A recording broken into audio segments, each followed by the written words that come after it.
ଦେଖନ୍ତୁ ଆମେ କଣ୍ଟିନ୍ୟୁ ଆମେ କ୍ଲାସ୍ ମାନେ ଚାଲିଛି ଆମର ଯେଉଁଟାକି ମୁଁ ପ୍ରଥମ ୟୁନିଟ୍ର ପଢ଼େଇଥିଲି ସର୍ଟ କୋଶ୍ଚିନ୍ ଯେଉଁଟା ଆପଣଙ୍କର ମୋଷ୍ଟ ଇମ୍ପୋର୍ଟାଣ୍ଟ କୋଶ୍ଚିନ୍ ଥିଲା ଯାହାଫଳରେ ଆମକୁ ବହୁତ ହେଲ୍ପଫୁଲ୍ ହେଇପାରିବ ଏକ୍ଜାମ୍ ପାଇଁ। ତ ବର୍ତ୍ତମାନ ଆଜି ଆମେ ପଢ଼ିବା 2 ମାର୍କର ଆପଣଙ୍କର ମୋଷ୍ଟ ଇମ୍ପୋର୍ଟାଣ୍ଟ ଆପଣମାନେ 2 ମାର୍କକୁ ଆପଣମାନେ ପ୍ରାକ୍ଟିସ୍ କରନ୍ତୁ କାହିଁକିନା ଆପଣଙ୍କର 2 ମାର୍କର ବହୁତ ଗୁଡ଼ାଏ କୋଶ୍ଚିନ୍ ଆସିବ ଆପଣଙ୍କର 9ଟି କୋଶ୍ଚିନ୍ ମାନେ 18 ଏଇଭଳି ଆସୁଛି ଆପଣଙ୍କର। ତ 2 ମାର୍କ ହେଉ କିମ୍ବା ଆପଣଙ୍କର 1 ମାର୍କ ହେଉ ଆପଣମାନେ ସେଗୁଡ଼ିକୁ ଆପଣଙ୍କୁ ପ୍ରଥମେ ଧ୍ୟାନ ଦିଅନ୍ତୁ କାହିଁକିନା ସେଇ କୋଶ୍ଚିନ୍ ଆମକୁ ମୋଷ୍ଟ ଇମ୍ପୋର୍ଟାଣ୍ଟ। ଆପଣଙ୍କୁ ମୁଁ ଲଙ୍ଗ୍ କୋଶ୍ଚିନ୍ ମାନେ ପ୍ରାୟୋରିଟି ଆପଣଙ୍କୁ ଲଙ୍ଗ୍ କୋଶ୍ଚିନ୍ ମୁଁ ଆମକୁ ପ୍ରୋଭାଇଡ଼ କରିସାରିଛି। ଆପଣ କମେଣ୍ଟ କରି କହିବେ ଆପଣଙ୍କୁ କେଉଁ ଲଙ୍ଗ୍ କୋଶ୍ଚିନ୍ଟା ଆପଣଙ୍କୁ ଦରକାର ତାହା ମୋତେ କମେଣ୍ଟ କରି କହିଲେ ଆପଣଙ୍କୁ ସେଇ ଅନୁସାରେ ମୁଁ ସେଇ ଲଙ୍ଗ୍ କୋଶ୍ଚିନ୍ ଆମକୁ ନେଇକି ଆସିବି ବୁଝିପାରିଲେ।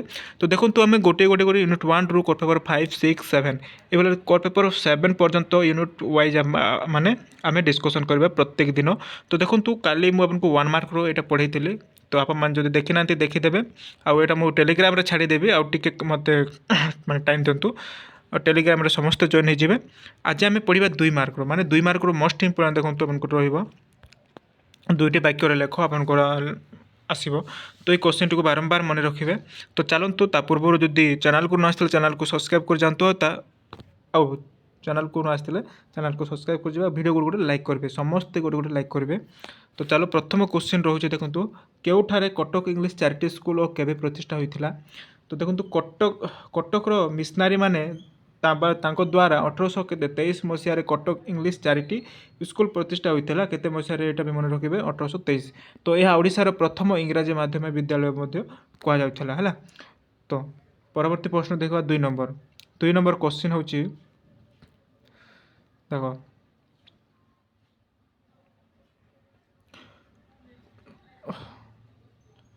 ତ ଟିକେ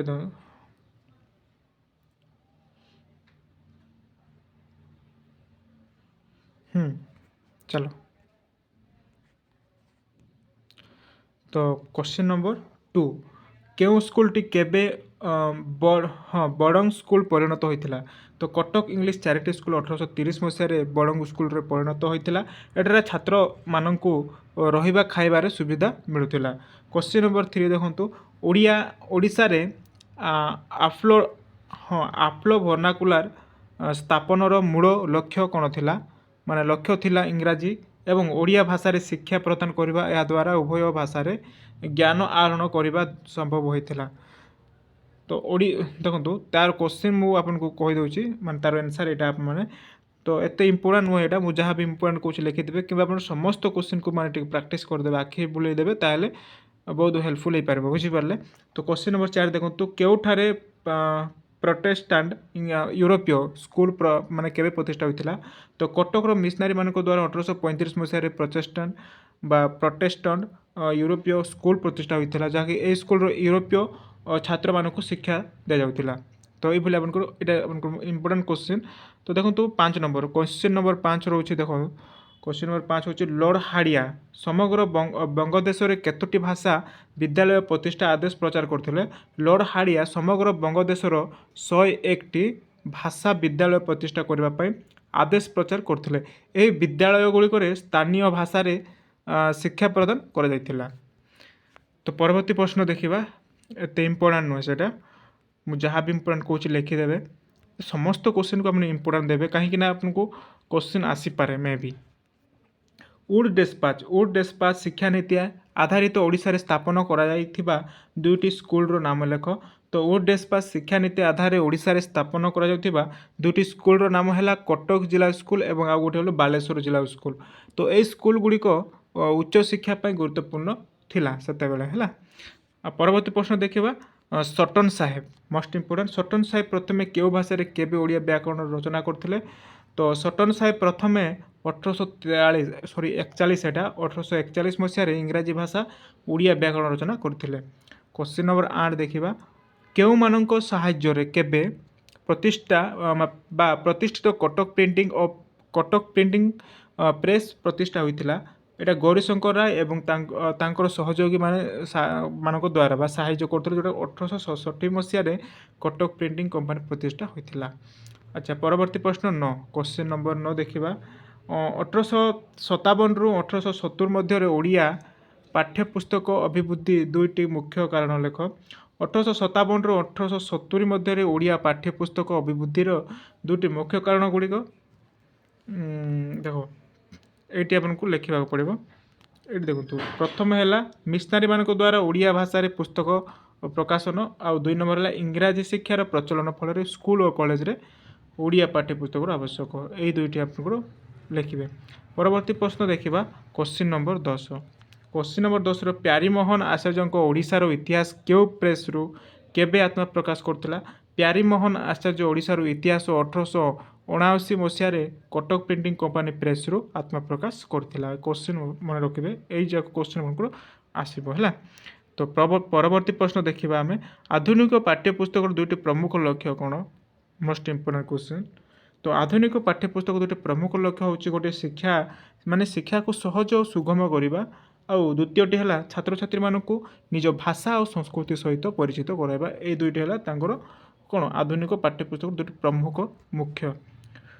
କ୍ୱେଶ୍ଚିନ୍ ନମ୍ବର 12 ଦେଖିବା ଭାରତରେ ପ୍ରଥମ ସମ୍ବାଦପତ୍ରର ନାମ ଲେଖ, ଏହା କେବେ ପ୍ରକାଶ ପାଇଥିଲା? Question most important. ଭାରତର ପ୍ରଥମ ସମ୍ବାଦପତ୍ରର ନାମ ହେଉଛି ବେଙ୍ଗଲ ଗେଜେଟ୍ ଏବଂ ଏହା 1870 ମସିହାରେ ପ୍ରକାଶ ପାଇଥିଲା। ପରବର୍ତ୍ତୀ ପ୍ରଶ୍ନ ଦେଖିବା, ଇମ୍ପୋର୍ଟାଣ୍ଟ କ୍ୱେଶ୍ଚିନ୍ ଏଇଟା ବି। ଜ୍ଞାନଋଣ ପତ୍ରିକାଟି କାହାର ସମ୍ପାଦନାରେ କେବେ ଆତ୍ମପ୍ରକାଶ କରିଥିଲା? ଜ୍ଞାନଋଣ ପତ୍ରିକାଟି 1849 ମସିହାରେ ରେଭରେଣ୍ଡ ଡବ୍ଲ୍ୟୁ.ସି. ଲେସିଙ୍କ ବା ରେଭରେଣ୍ଡ ଡବ୍ଲ୍ୟୁ.ସି. ହେଲା ଡବ୍ଲ୍ୟୁ.ସି. ଲେସିଙ୍କ ସମ୍ପାଦନାରେ ଆତ୍ମପ୍ରକାଶ କରିଥିଲା। କ୍ୱେଶ୍ଚିନ୍ ମଧ୍ୟ ଆସେ ଆମମାନଙ୍କୁ ଜ୍ଞାନଋଣ ପତ୍ରିକା କେବେ ପ୍ରକାଶ ପାଇଥିଲା ହେଲା 1849 ମସିହାରେ। ସମ୍ପାଦକ କିଏ ଥିଲେ? ରେଭରେଣ୍ଡ, ମନେ ରଖିବେ ଏଇଟା ସର୍ଟ କ୍ୱେଶ୍ଚିନ୍ ବି ଆସେ। ପରବର୍ତ୍ତୀ ପ୍ରଶ୍ନ ଦେଖିବା ମିଶନାରୀମାନଙ୍କ ସମ୍ପାଦନାର ପ୍ରକାଶିତ ଦୁଇଟି ପତ୍ରିକାର ନାମ ଲେଖ। ତ ମିଶନାରୀମାନଙ୍କ ସମ୍ପାଦନାରେ ପ୍ରକାଶିତ ଦୁଇଟି ପତ୍ରିକାର ନାମ ଗୋଟିଏ ହେଲା ଜ୍ଞାନଋଣ ଆଉ ଗୋଟେ ପ୍ରବୋଧ ଚନ୍ଦ୍ରିକା। ପରବର୍ତ୍ତୀ ପ୍ରଶ୍ନ ଦେଖିବା। ପରବର୍ତ୍ତୀ ପ୍ରଶ୍ନ ଖ୍ରୀଷ୍ଟିଆନ ଧର୍ମ ପ୍ରଚାର ଉଦ୍ଦେଶ୍ୟରେ ପ୍ରକାଶିତ ଦୁଇଟି ପତ୍ରିକାର ନାମ ଲେଖ। ଖ୍ରୀଷ୍ଟିଆନ ଧର୍ମ ପ୍ରଚାରିତ ଉଦ୍ଦେଶ୍ୟରେ ପ୍ରକାଶିତ ଦୁଇଟି ପତ୍ରିକାର ନାମ ହେଉଛି ଜ୍ଞାନଋଣ, ପ୍ରବୋଧ ଚନ୍ଦ୍ରିକା ହେଲା। ପରବର୍ତ୍ତୀ ପ୍ରଶ୍ନ ପ୍ରବୋଧ ଚନ୍ଦ୍ରିକା ପତ୍ରିକାଟି କାହା ସମ୍ପାଦନାରେ କେଉଁଠାରୁ ପ୍ରକାଶ ଲାଭ କରିଥିଲା? ତ ପ୍ରବୋଧ ଚନ୍ଦ୍ରିକା ପତ୍ରିକାଟି ରେଭରେଣ୍ଡ ସି. ଲେସିଙ୍କ ସମ୍ପାଦନାରେ ବାଲେଶ୍ୱରରୁ ପ୍ରକାଶ ଲାଭ କରିଥିଲା। ପରବର୍ତ୍ତୀ ପ୍ରଶ୍ନ ଆଡ଼େ ଯିବା। ପରବର୍ତ୍ତୀ ପ୍ରଶ୍ନ ରହୁଛି ଆପଣଙ୍କର କେଉଁଠାରୁ ଶିକ୍ଷାବନ୍ଧୁ ପତ୍ରିକାଟି କେବେ ପ୍ରକାଶ ଲାଭ କରିଥିଲା? Question most important. ଶିକ୍ଷାବନ୍ଧୁ ପତ୍ରିକାଟି 1885 ମସିହା ବାଲେଶ୍ୱରରୁ ପ୍ରକାଶ ଲାଭ କରିଥିଲା। କ୍ୱେଶ୍ଚିନ୍ ନମ୍ବର 18 ଉତ୍କଳ ଦୀପିକା ପତ୍ରିକାଟି କାହାର ସମ୍ପାଦନାରେ କେବେ ପ୍ରକାଶ ପାଇଥିଲା? କ୍ୱେଶ୍ଚିନ୍ ମଧ୍ୟ ମୋଷ୍ଟ ଇମ୍ପୋର୍ଟାଣ୍ଟ। ତ ଉତ୍କଳ ଦୀପିକା ପତ୍ରିକାଟି ଗୌରୀଶଙ୍କର ରାୟ ସମ୍ପାଦନାରେ 1867 ମସିହାରେ ପ୍ରକାଶ ଲାଭ କରିଥିଲା।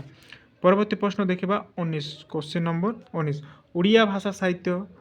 ଓଡ଼ିଆ ଭାଷା ସାହିତ୍ୟର ପ୍ରଥମ ସାହିତ୍ୟ ପତ୍ରିକାର ନାମ ଉଲ୍ଲେଖ କର ବା ଏହାର ନାମ ଲେଖ ଓ ଏହାର ସମ୍ପାଦନାର ନାମ ଲେଖ। କ୍ୱେଶ୍ଚିନ୍ ଏଇଟା ମଧ୍ୟ ଆପଣଙ୍କର ମୋଷ୍ଟ ଇମ୍ପୋର୍ଟାଣ୍ଟ ରହୁଛି। ତ ଏଇଟା କିନ୍ତୁ ଓଡ଼ିଆ ଭାଷାର ସାହିତ୍ୟର ପ୍ରଥମ ସାହିତ୍ୟ ପତ୍ରିକା ହେଉଛି ଉତ୍କଳ ଦର୍ପଣ ହେଲା, ଉତ୍କଳ ଦର୍ପଣ ଏବଂ ଏହାର ସମ୍ପାଦକ ଥିଲେ ଉତ୍କଳ ଦର୍ପଣ ହଁ ବୈକୁଣ୍ଠନାଥ ହେଲା, ଏଇଟା ହେଲେ ବୈକୁଣ୍ଠନାଥ। ଏଇଟା ଓଡ଼ିଆ ସାହିତ୍ୟର ପ୍ରଥମ ସାହିତ୍ୟ ପତ୍ରିକା ହେଉଛି ଉତ୍କଳ ଦର୍ପଣ ବୈକୁଣ୍ଠନାଥ ତାର ସମ୍ପାଦକ ଥିଲେ। ଆଚ୍ଛା, ତ ପରବର୍ତ୍ତୀ ଦେଖିବା ଓଡ଼ିଆ ଭାଷାର ପ୍ରଥମ ସମ୍ବାଦପତ୍ରର ନାମ ଲେଖ ଏବଂ ଏହାର ପ୍ରକାଶ କାଳ ଉଲ୍ଲେଖ କର। ଓଡ଼ିଆ ଭାଷାର ପ୍ରଥମ ସମ୍ବାଦପତ୍ର ହେଉଛି ଉତ୍କଳ ଦୀପିକା ଏବଂ ଏହାର ମାନେ ତାର ପ୍ରକାଶ କାଳ ହେଉଛି 1867 ମସିହାରେ ବୁଝିପାରିଲେ ପ୍ରକାଶ ପାଇଥିଲା। ଉତ୍କଳ ଦୀପିକା ଗୌରୀଶଙ୍କର ରାୟ, ତାର ସମ୍ପାଦକ ଏଇଟା ଗୌରୀଶଙ୍କର ରାୟ ହେବ ହେଲା। କ୍ୱେଶ୍ଚିନ୍ ନମ୍ବର 21 ଉତ୍କଳ ମଧୁପ ପତ୍ରିକାଟି କାହାର ସମ୍ପାଦନାରେ କେବେ ପ୍ରକାଶ ପାଇଥିଲା? ଉତ୍କଳ ମଧୁପ ପତ୍ରିକାଟି 1879 ମସିହାରେ ସମ୍ପାଦକ କିଏ? କୃଷ୍ଣମୋହନ ପଟ୍ଟନାୟକ ସମ୍ପାଦକରେ ପ୍ରକାଶ ପାଇଥିଲା। କୃଷ୍ଣମୋହନ ପଟ୍ଟନାୟକ, ବୁଝିପାରିଲେ। ପରବର୍ତ୍ତୀ ପ୍ରଶ୍ନ କେଉଁ ପତ୍ରିକାଟି ପାଠ୍ୟପୁସ୍ତକ ଜନକ ବାଦ ବା ବିବାଦରୁ କେବେ ପ୍ରକାଶିତ ହୋଇଥିଲା? ତ ଉତ୍କଳ ଦର୍ପଣ ପତ୍ରିକାଟି ପାଠ୍ୟପୁସ୍ତକ ଜନିତ ବାଦ ବିବାଦରୁ 1873 ମସିହାରେ ପ୍ରକାଶ। ଟିକେ ଏକ ମିନିଟ୍।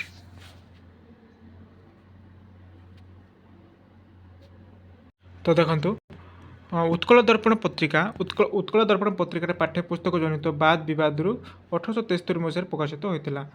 ପରବର୍ତ୍ତୀ ପ୍ରଶ୍ନ ଯିବା। ଆଉ ଟିକେ ରହିଲା, ଭିଡ଼ିଓଟିକୁ ଲାଷ୍ଟ ତ ଦେଖନ୍ତୁ ଆଉ ସମସ୍ତେ ଗୋଟେ ଲାଇକ୍ କରନ୍ତୁ। ଇମ୍ପୋର୍ଟାଣ୍ଟ ମାନେ ଆମେ ସିଲେକ୍ସନ୍ କ୍ୱେଶ୍ଚିନ୍ ଆମେ ଡିସ୍କସନ୍ କରୁଛେ। ତ ଏଇଭଳିଆ ପ୍ରତ୍ୟେକ ଦିନ ଆପଣମାନେ ଯଦି କମେଣ୍ଟ କରିବେ ତା ସହିତ ଭିଡ଼ିଓକୁ ଗୋଟେ ଲାଇକ୍ କରିବେ, ତାହେଲେ ପ୍ରତ୍ୟେକ ଦିନ ମୁଁ ଏଇଭଳିଆ ଆପଣମାନଙ୍କ ପାଇଁ ଭିଡ଼ିଓ ନେଇକି ଆସିବି। ତ ଭିଡ଼ିଓ ଗୁଡ଼ିକ ନିହାତି ଭାବରେ ଲାଇକ୍ କରିଦେବେ। ଦେଖନ୍ତୁ କ୍ୱେଶ୍ଚିନ୍ ନମ୍ବର 23, କ୍ୱେଶ୍ଚିନ୍ ନମ୍ବର 23, ଶିକ୍ଷାବନ୍ଧୁ ପତ୍ରିକାଟି କେଉଁଠାରୁ କେବେ ପ୍ରକାଶ ପାଇଥିଲା? ଶିକ୍ଷାବନ୍ଧୁ ପତ୍ରିକାଟି ବାଲେଶ୍ୱରରୁ 1885 ମସିହାରେ ପ୍ରକାଶ ଲାଭ କରିଥିଲା। ଉତ୍କଳ ପୁତ୍ର ବା ପତ୍ର ପତ୍ରିକାଟି କାହା ସମ୍ପାଦନରେ କେବେ ପ୍ରକାଶ ପାଇଥିଲା? ଏଇଭଳିଆ କ୍ୱେଶ୍ଚିନ୍ ଆସେ। ତ ଉତ୍କଳ ପତ୍ର ପତ୍ରିକାଟି 1873 ମସିହାରେ ଗୋବିନ୍ଦ ଚନ୍ଦ୍ର ମହାପାତ୍ରଙ୍କ ସମ୍ପାଦନାରେ ପ୍ରକାଶ ପାଇଥିଲା। ଉତ୍କଳ ପତ୍ର ପତ୍ରିକା, ହଁ। କେଉଁ ପତ୍ରିକାଟିର ପଣ୍ଡିତ ଗୋବିନ୍ଦ ରଥ ମୁଖ୍ୟ ଲେଖକ ଥିଲେ? ଏହା କେବେ ପ୍ରକାଶାତ୍ମକ କରିଥିଲା? ପଣ୍ଡିତ ଗୋବିନ୍ଦ ରଥ ଉତ୍କଳ ମଧୁବ ପତ୍ରିକାର ମୁଖ୍ୟ ଲେଖକ ଥିଲେ ଏବଂ ଏହା 1878 ମସିହାରେ ଆତ୍ମପ୍ରକାଶ ଲାଭ କରିଥିଲା। ତ ପରବର୍ତ୍ତୀ ପ୍ରଶ୍ନ ଦେଖିବା, ମଧୁସୂଦନ ରାଓଙ୍କ ପ୍ରଣୟର ଅଦ୍ଭୁତ ପରିଣାମ କେଉଁ ପତ୍ରିକାରେ ପ୍ରକାଶ ଲାଭ କରିଥିଲା? ମଧୁସୂଦନ ରାଓଙ୍କ ପ୍ରଣୟର ଅଦ୍ଭୁତ ପରିଣାମର ଉତ୍କଳ ଦର୍ପଣ ପତ୍ରିକାରେ ପ୍ରକାଶ ଲାଭ କରିଥିଲା। କ୍ୱେଶ୍ଚିନ୍ ନମ୍ବର 27, କେଉଁ ପତ୍ରିକାରେ ପ୍ରକାଶ ପାଉଥିବା ପ୍ରବନ୍ଧ ଓ ଆଲୋଚନା ଗୁଡ଼ିକର ଲେଖକମାନଙ୍କ ନାମ ରହୁନଥିଲା? ଏହା କେବେ ପ୍ରକାଶ ପାଇଥିଲା? ଉତ୍କଳ ଦର୍ପଣ ପତ୍ରିକାରେ ପ୍ରକାଶ ପାଉଥିବା ପ୍ରବନ୍ଧ ଓ ଆଲୋଚନା ଗୁଡ଼ିକର ଲେଖକମାନଙ୍କ ନାମ ରହୁନଥିଲା ଏବଂ ଏହା 1873 ମସିହାରେ ପ୍ରକାଶ ଲାଭ କରିଥିଲା। ଆଚ୍ଛା, ଦେଖନ୍ତୁ ପରବର୍ତ୍ତୀ ପ୍ରଶ୍ନ ଦେଖିବା, ଭ୍ରମଣ କାହାଣୀଙ୍କ ଠାରୁ ପ୍ରାପ୍ତର ରଚୟିତା କିଏ? ଏହା କେଉଁ ପତ୍ରିକାରେ ପ୍ରକାଶ ପାଇଥିଲା? ତ ଏହାର ଆନ୍ସର୍ ହେଉଛି ଭ୍ରମଣ କାହାଣୀଙ୍କ ଠାରୁ ପ୍ରାପ୍ତର ରଚୟିତା ହେଉଛନ୍ତି ଫକୀର ମୋହନ ସେନାପତି। ଏହା ଉତ୍କଳ ଦୀପିକା ପତ୍ରିକାରେ ପ୍ରକାଶ ଲାଭ କରିଥିଲା। ବୁଝିପାରିଲେ? ପରବର୍ତ୍ତୀ ପ୍ରଶ୍ନ ଆଉ ଟିକେ ରହିଲା। ଦେଖ, କେଉଁ ପତ୍ରିକାରେ ଦୁଇଟି ମିଶି ଓଡ଼ିଆ ନବସମ୍ବାଦ ପତ୍ରିକା ସୃଷ୍ଟି ହୋଇଛି?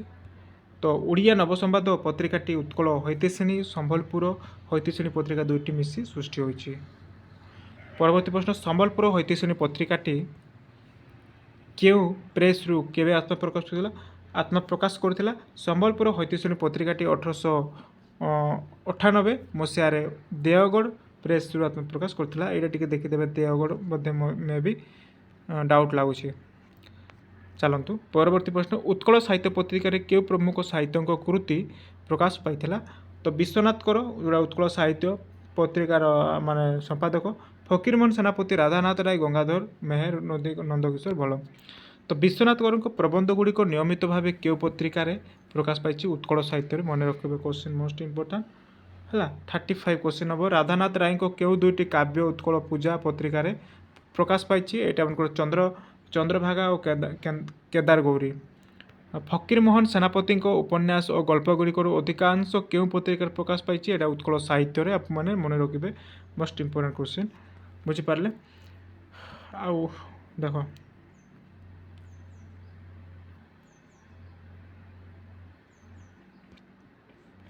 ଆଉ ଟିକେ ଅଛି, ଆପଣମାନେ ଟିକେ ମାନେ ଭିଡ଼ିଓ ବହୁତ ଲେନ୍ଦି ହେଇଯିବ, ଆପଣମାନେ ଭିଡ଼ିଓକୁ ଛାଡ଼ିକି ପଳାଇବେ। ତେଣୁକରି ମୁଁ ଆପଣମାନଙ୍କୁ ସ୍କ୍ରିନଶଟ୍ ମାରିବା ପାଇଁ କହିବି, ଆପଣମାନେ ସ୍କ୍ରିନଶଟ୍ ମାରିଦେବେ। ବୁଝିପାରିଲେ? ସ୍କ୍ରିନଶଟ୍ ମାରିଦେବେ ଏହାକୁ, କାହିଁକି ନା ଭିଡ଼ିଓ ଟିକେ ଲେନ୍ଦି ହେଇଗଲେ ଆପଣମାନେ ଭିଡ଼ିଓକୁ ଛାଡ଼ିକି ପଳାଇବେ, ମାନେ ସ୍କିପ୍ କରିକି ପଳାଇବେ। ଏଇଟା ସ୍କ୍ରିନଶଟ୍ ମାରିଦେବେ, ସମସ୍ତେ ସ୍କ୍ରିନଶଟ୍ ମାରନ୍ତୁ।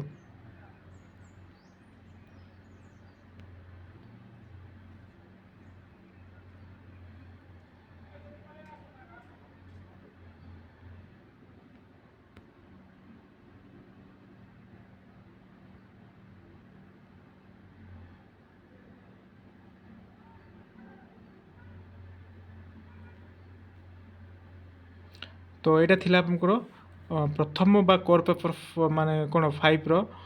ତ ଦେଖନ୍ତୁ, ନବଜାଗରଣ ସତ୍ୟବାଦୀ ସାହିତ୍ୟ ନେକ୍ସଟ ୟୁନିଟ୍ ଆମେ ପଢ଼ିବା, ତା'ର ସର୍ଟ କ୍ୱେଶ୍ଚିନ୍ ଆମେ ପଢ଼ିବା। ନବଜାଗରଣ ସତ୍ୟବାଦୀ ସାହିତ୍ୟ ଧାରାର ବୈଶିଷ୍ଟ୍ୟ।